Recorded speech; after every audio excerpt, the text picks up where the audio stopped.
things like decoding and letter knowledge and word reading skills are super susceptible to this loss without frequent practice, right? Mm-hmm. So you think about those age groups that are just learning to read or learning to become more proficient in reading. It's the kind of skill that just takes practice. Mm-hmm. So that's really what happens is that when we are not constantly practicing, we lose those skills. So without reading during the summer, kids can lose up to 20% of the proficiency that they made throughout the school year. So that's what we're trying to prevent happen. This is just fun.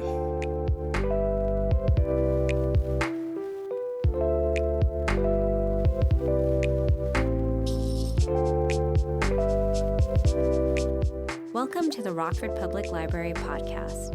I'm Laura Griffin and your host today. So we're going to be talking about RPL's most exciting tradition, the Summer Reading Challenge. So each summer, kids, teens, and adults across Rockford are invited to take part on a literary adventure, all while earning rewards, discovering new stories, and staying sharp during the summer break.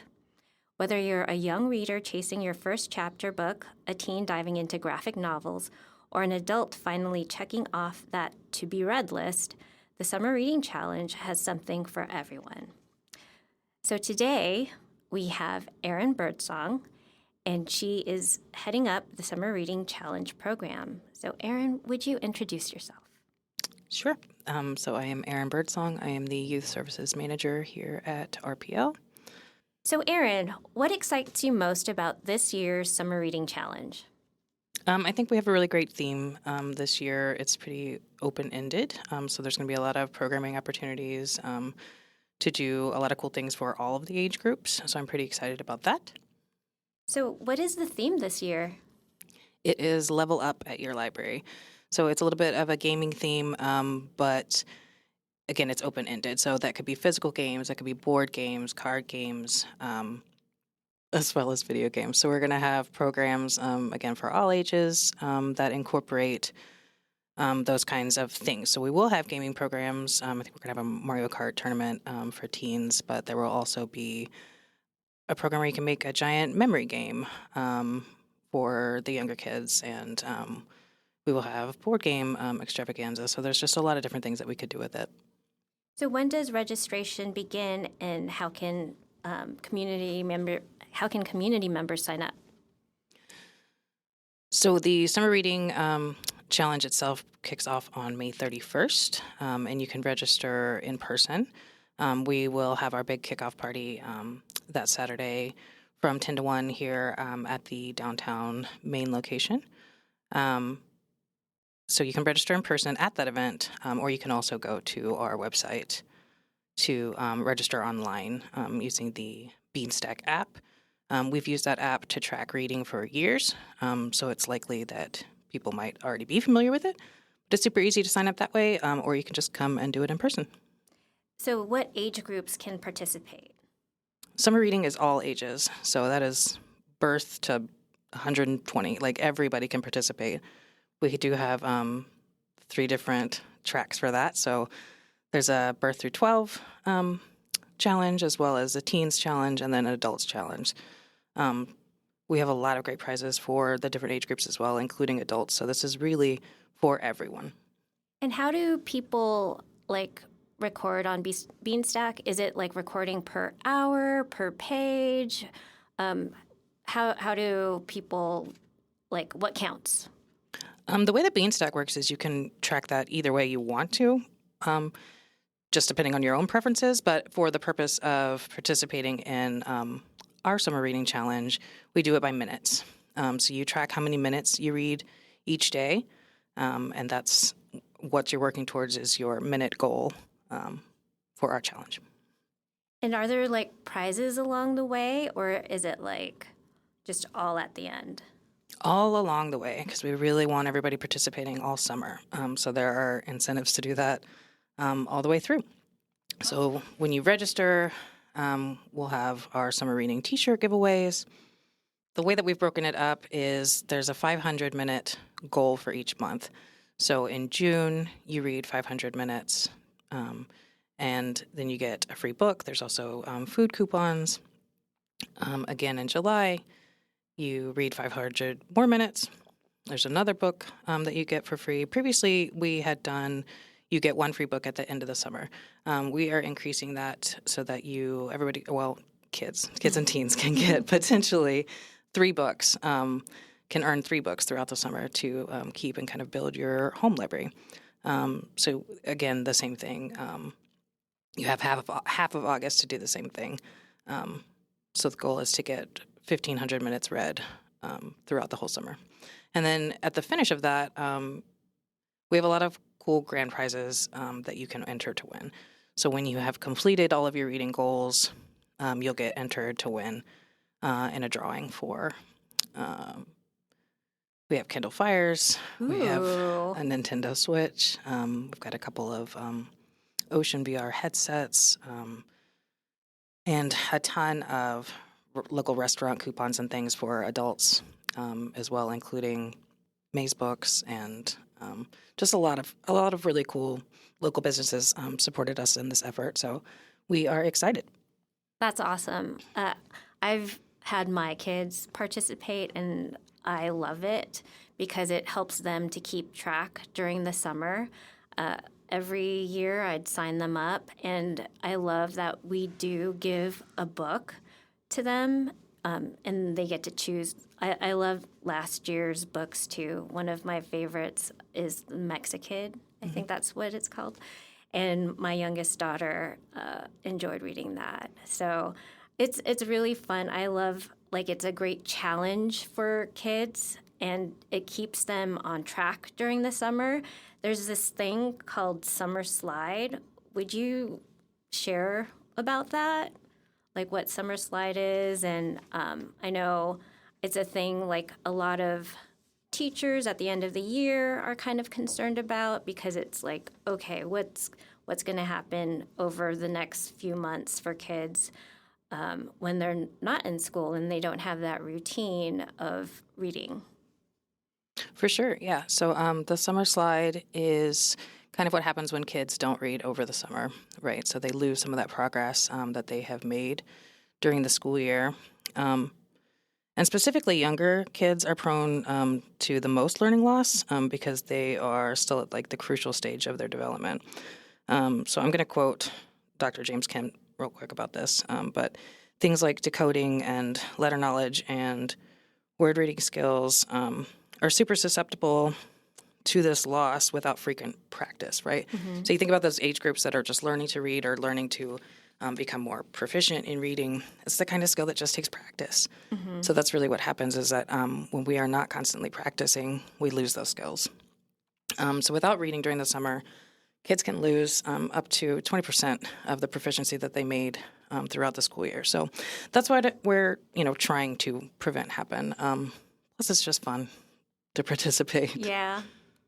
And I love that it's the whole community that can be a part. It's something as a group that we can all be a part of, and it doesn't matter your age. Right. So what are some other benefits that you think participants gain from the program? So in addition to combating Summer Slide, I think it's also just a great opportunity for kids and adults alike, really, to kind of explore in a low-stakes reading situation. So this isn't, books that you've been told you have to read. This isn't, things you have to check off the list for school. This is really in a time to explore different genres, explore different things, as well as coming into the library for the different physical programs that we have for all of these age groups. So there's just there's a lot of ways to participate in it. No, that's great. I think I love the idea of trying out different genres of books because it really expands your neuroplasticity. There it goes. There it is.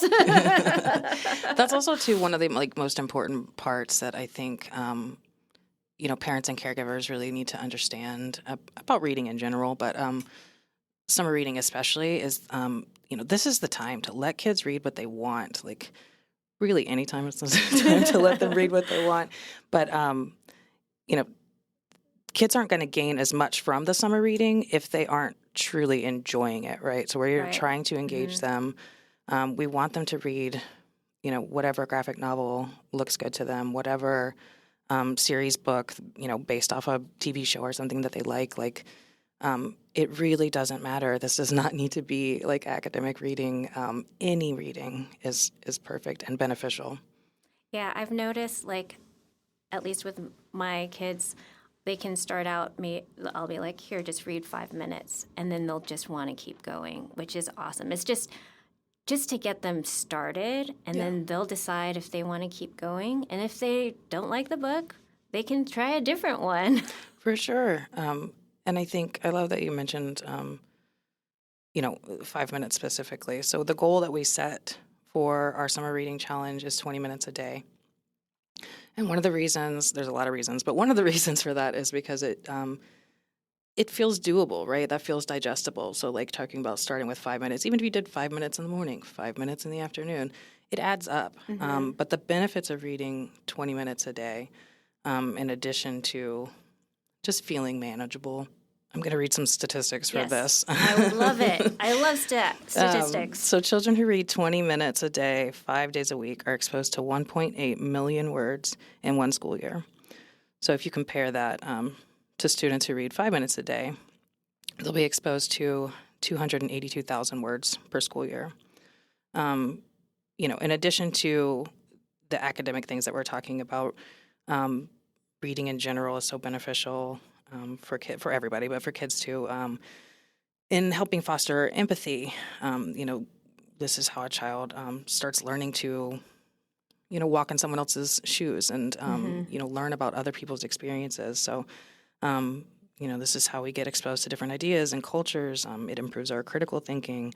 Of course, there's an increase in knowledge of, syntax and grammar, and along with the vocabulary, and which in turn also improves our writing skills. So 20 minutes a day is doable, but it also is really significant in the amount of progress that you can make, because this also, back to statistics, is students who read 20 minutes per day score significantly higher on standardized tests of reading. So there's a lot of benefits to reading 20 minutes a day, and also it is fairly reasonable to fit into your daily schedule. Yeah, and I like the idea of trying to form a habit, like one of those things that as you, like, if you can just put in 5 minutes, you can add a little bit more, or, but it's one of those things if you keep on doing it for at least a couple weeks, you'll start to miss it if you don't have it. For sure. And it's also such an opportunity to, do these things as a family. This doesn't mean that your kid needs to go sit down and read for 20 minutes by themselves. This includes audiobooks. This includes reading together, reading aloud, bedtime stories. All of this counts. Mm-hmm. One of my favorite books, I forget the name, but with my kids when they couldn't read yet, are the ones with just pictures, and you create the story yourself as you turn the page, and you're just looking at the art and the pictures that are describing a story, and you can use your voice in any way and create the characters yourself. And I think there's a lot of creativity that can be added, or as a parent you can do with your child. Yeah, imagination is a huge part of it. Mm-hmm. For sure. And then, you've been in libraries for many years. So is there a memorable story that you have of a summer reading challenge that you'd want to share? Too many, probably. But actually, I have been, a children's librarian for 11 years, and this is the 12th year, is my first year here at Rockford. So I'm actually going to use an example from one of the youth services staff here at RPL, because I think this is so meaningful and cool that there are several staff members here that attended the summer reading challenges at this library when they were young. Wow. And I think that that's just so cool, because you never really know what kind of impact you're making on kids in general, but the fact that there are staff members who remember coming to RPL as children and participating. They still remember some of the other staff members that still work here. That just, you're creating these kinds of bonds and this love for reading and this love for libraries that can end up having a lifelong effect, because here they are, these years later, still working here, and now they are getting to help planning summer reading for the kids of today. So I love that. Yeah, I love that. It's like this multiplier, this effect where this generation will come back and maybe the next librarian. So yeah, that's one of the things I love about children's librarianship in particular, is because you are creating lifelong learners and lifelong library lovers. And I think that's why it's so important to really instill that love of reading at this young age, because you're creating that for life. For sure. Well, that's awesome. Thank you so much, Erin, for being with us. Can you remind us of the kickoff date? And also, when do people need to be done? When does it end? Sure. So the kickoff party, again, will be May 31st from 10 to 1 at the main branch downtown. That's going to be a super fun event where we'll have a bouncy house and a DJ and balloon animals. It's a whole just exciting party to kick off the summer that we're super excited about. And again, that's when you can register in person. One of the things that I'm excited about this year is that we are bringing back paper logs. Ooh. So we're still using Beanstack, and if you prefer to track your reading or your kiddo's reading through the app, perfect. But if you would like to have your child maybe have more participation in keeping track of the books that they read and logging all of those minutes themselves, doing it together. So we're going to bring back the paper logs this year so that you have multiple ways of keeping track of this, whichever one you prefer.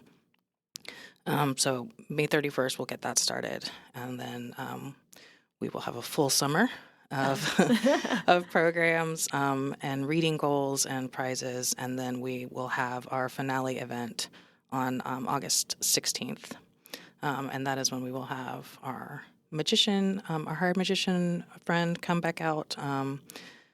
The finale event is actually going to be at the Nordlof Center, also downtown. So yeah, you've got until May 31st to August 16th to read all that you can and want to. Awesome.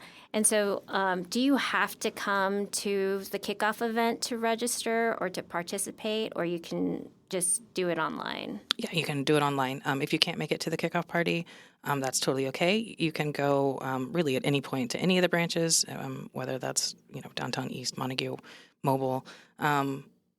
You can do it in person, or you can go through our website. So rockfordpubliclibrary.org. You're going to see a big banner right on the website talking about summer reading, because we're super excited about it. So there will be links. You will be able to find it online. So okay, awesome. Well, thanks again for coming in, and we're so excited for the Summer Reading Challenge. And I know my kiddos are going to enjoy this summer with lots of books. They can't help it since I work here. But so thank you again, and we'll be back again with another podcast guest. We're not sure who, but yeah, thanks for having me. I will see you guys this summer. Okay, sounds good.